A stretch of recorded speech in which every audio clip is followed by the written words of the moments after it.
नमस्कार, capital TV देख रहे हैं आप। मैं हूं आपके साथ पूजा। ब्रेकिंग नाउ में बड़ी खबर आपको बता रहे हैं। वक्फ संशोधन बिल को लेकर पूरे देश भर में बवाल मचा हुआ है।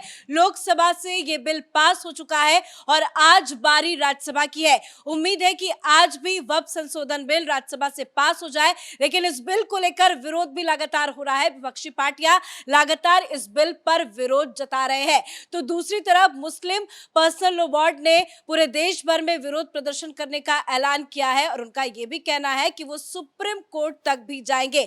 तो किस तरह से विरोध हो रहा है, तमाम बड़ी अपडेट आपको बताएंगे। मेरे साथ जुड़े हुए हैं कैपिटल टीवी के एग्जीक्यूटिव एडिटर राजीव जी। सर, कल आधी रात लोकसभा से बिल पास हुआ, आज राज्यसभा की बारी है, लेकिन अब इतना विरोध बढ़ रहा है। अब ये कह रहे हैं कि हम सुप्रीम कोर्ट जाएंगे। सुप्रीम कोर्ट जाएंगे तो क्या जीत पाएंगे? देखिए, सुप्रीम कोर्ट जाना चाहिए। एक बार वो भी दरवाजा खटखटा लें, क्योंकि सड़कों पर प्रदर्शन कर रहे हैं, उससे कोई फर्क नहीं पड़ा। सरकार दबाव में नहीं आई। सरकार ने बिल पेश किया लोकसभा में और कंफर्टेबल तरीके से लोकसभा में पास हो गया। लेकिन अब इन लोगों को लग रहा है राज्यसभा में भी तो पास होना ही है। पूरी स्ट्रेटजी तैयार है, आंकड़े जब सरकार के पक्ष में है तो इसे पास होना है। अब इनके पास एक अंतिम दरवाजा है सुप्रीम कोर्ट का, तो सुप्रीम कोर्ट में भी जाकर देख लें। क्योंकि सुप्रीम कोर्ट में जाने से पहले इन लोगों को ये तो समझना पड़ेगा कि क्या वक्फ बोर्ड एक्ट, जो वक्फ एक्ट आया अब तक, उसमें कोई संशोधन नहीं हुए क्या? जिस तरीके से ये कुछ मामलों में बेसिक स्ट्रक्चर की बात कर करके सुप्रीम कोर्ट के जज किसी कानून को गिरा देते हैं, टेक्निकल रीजन बताकर किसी कानून को गिरा देते हैं, क्या वक्फ बोर्ड में ये हो सकता है? क्योंकि वक्फ एक्ट अगर देखा जाए तो 1923 से 2013 होते हुए अभी 2024 में आया और उसके बाद 2025 में इसको मंजूरी मिल रही है। तो अभी जो 1923 का वक्फ बोर्ड एक्ट था वो ब्रिटिश काल का था, जिसमें इतने ज्यादा ताकत वक्फ बोर्ड को न दी गई थी। उसके बाद आजादी के बाद वक्फ बोर्ड एक्ट आया 1954, उसमें भी वक्फ बाय यूजर की बात हुई। मतलब जो संपत्ति यूज में है पब्लिक के इंटरेस्ट के लिए, चाहे वो मुसलमानों के इंटरेस्ट के लिए हो, लेकिन जो यूज में है उसी को वक्फ बोर्ड के दायरे में लाया जाएगा, वही प्रॉपर्टी वक्फ की प्रॉपर्टी मानी जाएगी। लेकिन ये लोग को इस बात से संतोष नहीं हुआ, क्योंकि उस समय तक कांग्रेस की सरकारें थी। ये धीरे धीरे इसका कब्जा बढ़ता गया। जितनी वक्फ बोर्ड की प्रॉपर्टी है उसमें 90% प्रॉपर्टी कौन सी है? वो मध्यकालीन भारत के इस्लामिक जो सुल्तान हुए, नवाब हुए, उन्होंने जो वक्फ को दान दिया वही प्रॉपर्टी वक्फ की है। तो इसलिए वो प्रॉपर्टी पर धीरे धीरे कब्जा लोग करते रहे, नए पुराने दस्तावेज की छानबीन करते रहे और दावे कैसे करते रहे? पार्लियामेंट भी वक्फ बोर्ड की प्रॉपर्टी पर है, ये इंडिया गेट के आसपास वक्फ बोर्ड की प्रॉपर्टी है, ये राष्ट्रपति भवन वक्फ बोर्ड की प्रॉपर्टी है। तो इसके बाद इन लोगों को लगा कि अभी जो स्थितियां चल रही है उसमें हमें और ताकत चाहिए। फिर कांग्रेस आई और कांग्रेस के साथ इन लोगों ने लॉबिंग की। लॉबिंग करने के बाद वक्फ बोर्ड एक्ट 1995 आया, उससे भी संतोष नहीं हुआ तो उसमें भी संशोधन करके वक्फ बोर्ड एक्ट 2013 आया। तो जब इतने संशोधन इसमें हो गए हैं तो सुप्रीम कोर्ट किस आधार पर कहेगा कि नहीं ये संशोधन गैर जरूरी है और ये संशोधन जरूरी था? अभी जो सरकार ने जितने संशोधन किए हैं वो संशोधन में साफ तौर पर कहा गया है कि ये प्रॉपर्टी मैनेजमेंट के लिए है, धर्म के मैनेजमेंट के लिए नहीं। मस्जिद के मैनेजमेंट मस्जिद मैनेजमेंट कमेटी करेगी। अभी भी जितने साइट्स हैं जो वक्फ बोर्ड की प्रॉपर्टी हो या फिर एएसआई की प्रॉपर्टी है, अगर संभल के विवाद की बात करें, संभल में विवाद चल रहा है शाही मस्जिद को लेकर, लेकिन उस मस्जिद में मस्जिद कमेटी मैनेजमेंट करती है या फिर एएसआई मैनेजमेंट करता है? एएसआई संरक्षण करता है। इसीलिए सुप्रीम कोर्ट ने जब एक सुनवाई की, जब वहां के रंग पोतन की बात चल रही थी, हाई कोर्ट ने भी बोला, सुप्रीम कोर्ट में ये लोग याचिका लेकर गए, सुप्रीम कोर्ट ने भी कहा एएसआई के निरीक्षण में इसकी रंगाई पुताई होगी, लेकिन उसका खर्च है जो मस्जिद मैनेजमेंट कमेटी देगा। तो ये मैनेजमेंट मस्जिदों का अलग है, दरगाहों का अलग है, इनकी प्रॉपर्टी का या कब्रिस्तान का अलग है, लेकिन ओवरऑल जो वक्फ की प्रॉपर्टी है उसका मैनेजमेंट कोई रिलीजियस पर्पस से नहीं होता। तो इसीलिए इसमें जो प्रावधान किए गए हैं वो प्रॉपर्टी के मैनेजमेंट के लिए है, जो अव्यवस्थित तरीके से पूरे हिंदुस्तान में फैला हुआ है। 9,43,000 एकड़ जमीन और उतनी प्रॉपर्टी अगर देखा जाए तो पूरे हिंदुस्तान में किसी बोर्ड संस्थान के पास है तो केवल रेलवे के पास है या फिर डिफेंस के पास है। तो इतने बड़े जमींदार की प्रॉपर्टी को डील करने के लिए सरकार को एक मैनेजमेंट तो रखना पड़ेगा, इसलिए डिजिटलाइजेशन इसका किया जा रहा है। तो अब अगर सुप्रीम कोर्ट में ये जाते हैं, जो कि भभकी दे रहे हैं, गीदड़ भभकी है, अगर सुप्रीम कोर्ट में जाते हैं, सुप्रीम कोर्ट में सुनवाई होगी, तो क्या जज साहब ये नहीं बताएंगे कि अभी तक अगर 3 बार एक्ट में संशोधन हो चुका है तो चौथी बार संशोधन हुआ तो उससे आपको तकलीफ क्या है? क्योंकि जितने भी डिबेट में जिन सांसदों ने विपक्ष की तरफ से बात की वो सारे के सारे क्या बोल रहे हैं?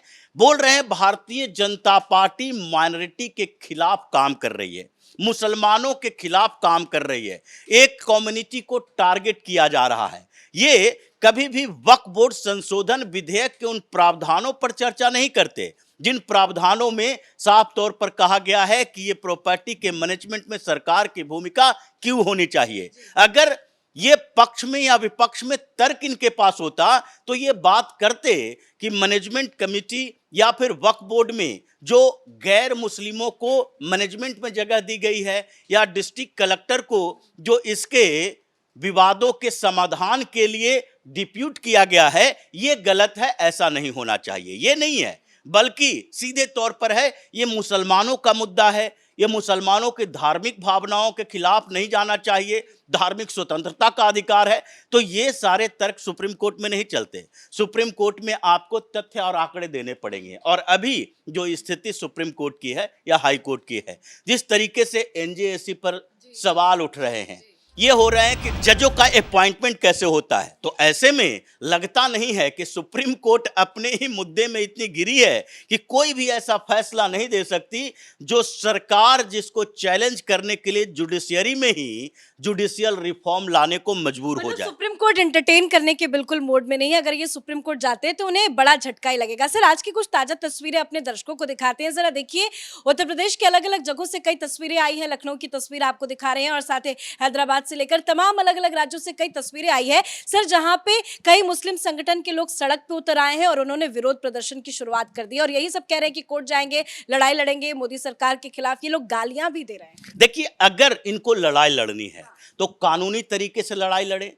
इन लोगों को अगर लगता है कि हिंदुस्तान एक डेमोक्रेटिक कंट्री है और हम डेमोक्रेसी के आधार पर रह रहे हैं, तो ऐसे में आपको संविधान पे, आपको संसद पे, आपको न्यायपालिका पे भरोसा करना पड़ेगा। और अगर आप सोचते हैं कि हिंदुस्तान मतलब हिंदू डोमिनेटेड कंट्री जहां मुसलमानों के लिए कोई अधिकार सुरक्षित नहीं है, तो आप अरब की तरह रिएक्ट करेंगे। और फिर अगर सड़क पर आते हैं तो ये सारे मुस्लिम समुदाय के लोग अभी जो प्रदर्शन कर रहे हैं, उनको ये समझना पड़ेगा कि अगर आप सड़क पर आते हो तो आपके विरोध में हिंदू भी सड़क पर आ सकते हैं।